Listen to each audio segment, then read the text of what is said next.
NWA sounds different than Too Short. And all at the same time, you've got, Outkast and the whole Dungeon family coming up. All those are different experiences. They're all connected by hip hop. They all sound different. But when all those records are kind of coming out within months of each other, if you're a hip hop fan like I was, and you're listening to all these different regions, and all these regions sound good and sound different and have something to say, we never had that kind of diversity on the film side because there was always so many things kind of breaking it up. But now on the television side, we finally have the diversity of experiences that actually match what the music did back in the 90s. I'm excited not only for the diversity in characters, but for the diversity within the characters. We're seeing diversity in the complexity of the characters themselves. So I'm really excited to see that within Luke Cage as well. Yeah, no doubt. This is the whole thing about this. I mean, I've been talking about this character, more than I think I'll ever talk about the character. It's weird for me because, you get a job like this and you're just so excited and then you can't tell anybody shit at all. And then they announce your name being involved, and then you just get diluted on Facebook, and then it's like you never want to talk about it ever again because the attention is overwhelming, and then you just get comfortable being in a bubble. And, the fact that we all kind of worked in secrecy. But then after you do that, and after you start filming this stuff, and after you start seeing the finished episodes, you just can't wait for everybody else to see it. And that's really kind of the biggest thing. It was just really like just the perfect combination of hip hop and geekdom, just, inside and out. That was one of the coolest aspects. I mean, like, a lot of it for me is thinking about being in the writer's room because of the fact that, like, it's funny. I did put up a sign outside of our writer's room called it the Danger Room because of all the mix of personalities. It was an interesting room because of the fact that it was the first majority black room that I was in, but we were all different. And so, just kind of watching like the back and forth in a good way between, myself and Charles Murray and Christian Taylor and Jason Horwich and Akela Cooper and Aida Kroll and Nathan Jackson and Matt Owens. And of course, Matt Lopes, who was our writer's assistant. I mean, we would just be in there having a ball, just talking about all these different things. And there would be all these kinds of fireworks and this kind of chemistry and a good way of walking through this really playful but socio-poetic story. And then you just watch how the scripts come out and then the actors begin to respond and then we begin filming these things and all the directors kind of get onto it. All the way around, it was just an incredible experience, Hey, so it's KB here, and you've mentioned several times that this season will really be a roller coaster of a ride, filled with lots of ups and downs. So tell us about what episode is your favorite and which episode was the most challenging to develop. All of them were all challenging in their own way. Some of them have off-camera politics that are hard to get into because, I always say that, like, they probably had a ball making Norbit. It's usually, the productions that are just like notoriously bad, or when there's no tension at all that kind of make really bad work. And the ones where there's like a lot of different creative passions and not really tumultuous, but just trying to get all this done in this daunting way pushes through. So all of them have their challenges. But the thing was that never for a moment did anybody not feel gratified by the result of what was happening because the actors were so positive. The writing was so positive. You have all these logistics in terms of trying to pull all this stuff off, but everybody came together. And so it's not really 13 episodes to me as much as it is the memory of 13 different movies, and man, it was just, I don't know. They all, I love them all. I mean, for different reasons. Episode 2, the scene on the rooftop with Mahershala and Alfre and, Cottonmouth, Mariah, Tone, Shades, and who else is in that scene? Turk's in that scene. That scene to me was probably one of the best scenes that I've ever personally written. There's so many dynamics on that scene and then it explodes, but there's also humor and there's pathos. I mean, it's one of those things where it's just like you dream about as a writer to pull all that off and then to watch these actors and a director like Paul McGagan, who's such a genius at letting a scene just kind of play out. It was almost like watching a one-act play unfold in front of you. And like there were times on set, I forgot I wrote it. I was sitting there just like, wow, what's going to happen next? And when you get to that feeling, that's cool. But then at the same time, it's like episode 7. I'm extremely proud of that episode and love what Akela did with it. At the same time, I also love what Charles did with episode 104 in terms of the origin of Luke Cage. 103, you know, the Christmas Addicts thing is just like, man, I love that whole thing. Even though it was hellacious. People screaming at each other, Guillermo, you know, Navarro, who's a very passionate director, having to basically push everybody to do their best work on location in a very limited time. But that's really his genius. Not only is his passion, but I mean, beyond him being a director, this is an Oscar-winning cinematographer. And one of the movies that he shot that people probably first heard of or really understood him was he shot Desperado. He also shot Jackie Brown.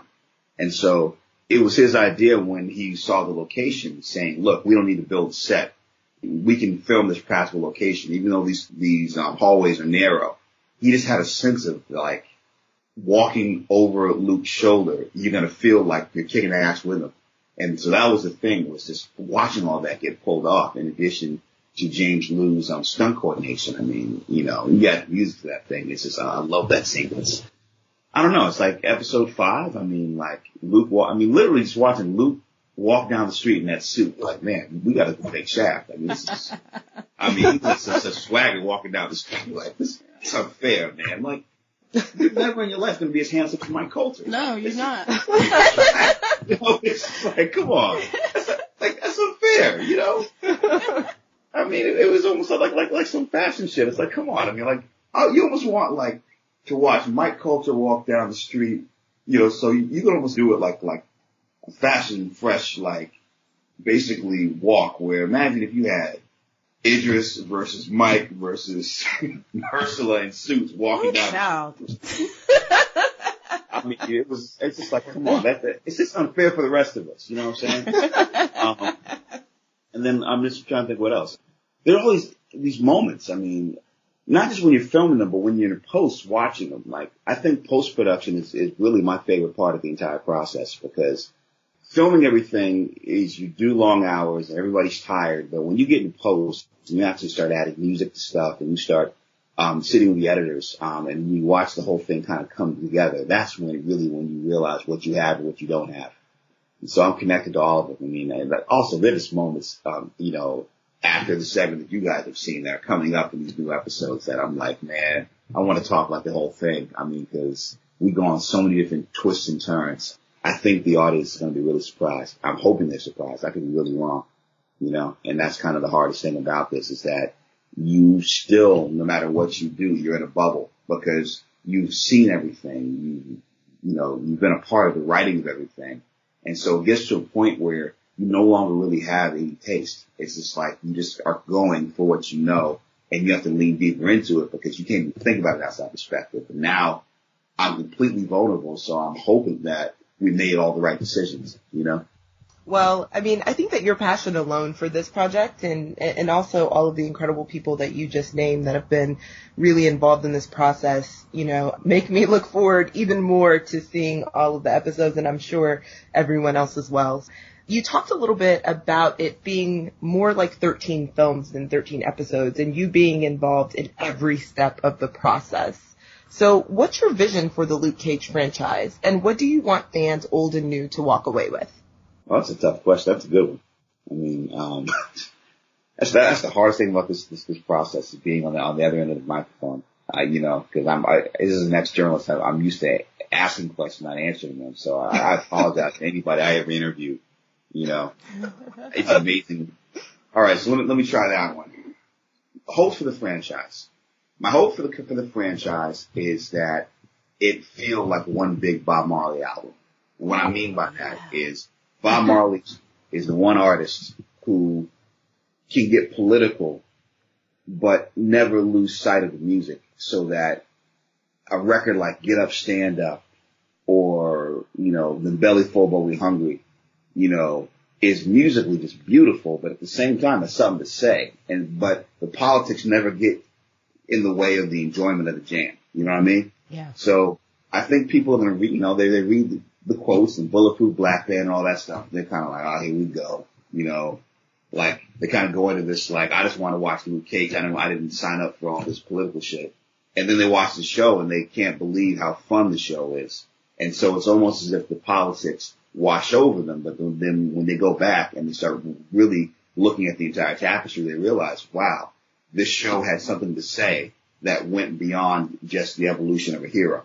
And so my thing about really the overall hopes for the show is that it breaks ground politically, musically, and does it in a way that's always entertaining, and also just you get to see the different elements of what a diverse superhero universe looks like. In terms of, I mean, here's the thing. Are we going to get a second season? I hope so. I mean, honestly, it's going to depend on people reacting on Twitter and mentioning the show, whether they love it or hate it. You know, it's just, I want people to react to the show. I want them to not be meh. Meh is like, there's so many, you know, that's the whole thing about too much television. It's too much. And so I want people to either passionately love or hate the decisions that we made, because at the very least we made people care about what we're doing. What was the other aspect of the question? I mean, you know, beyond the hopes for the show in the future, or? Just kind of what you want fans old and new to walk away with. I don't know. I want them to think this is a damn good show. Like, I want deep, hardcore fanboys and fangirls to know that we love the Marvel Universe, and to think that, you know, we're expanding it in ways that go in a different direction than the comics, but at the same time acknowledge the comics. But I also want to get, you know, the audience that would never be caught dead watching, in their mind, a superhero show. I want to prove that we're as sophisticated as any of the shows that got nominated, you know, this year for Best Show, you know. And that's the thing. It's kind of a hard, you know, you can't serve two masters, but at the very least, I wanted to come together with a collective of people who believe in their heart that this show that they're working on is equal to any other show on television, you know. And I think audience-wise, hopefully we get that. And for me, the music was an important part of that, because the hip-hop stuff is deep in the crates, but then at the same time, when you have a show where you can have that, and then you have the live performances from Raphael Sadiq and Faith Evans and Jadena and the Delphonics, and then you also have, like, these needle drops like Mahalia Jackson and the Stylistics. I mean, we go in all these different places that I think are really going to appeal to young and old, but then we still tell a hell of a comic book story. So I don't know who's going to like the show. I just hope that they like it and they write about it and talk about it, because I really think that this is the kind of show that could hopefully be really popular with a lot of different people. Oh, I'm sure that it will, and if nothing else, we'll definitely keep talking about it, because I know it's going to be incredible. So, I know for a fact that everybody's going to love the show. I'm just saying. Well, so I guess, I don't know, this is like the one opportunity I have to kind of flip the tables on you guys. What did you like or not like about the show in terms of what you've seen?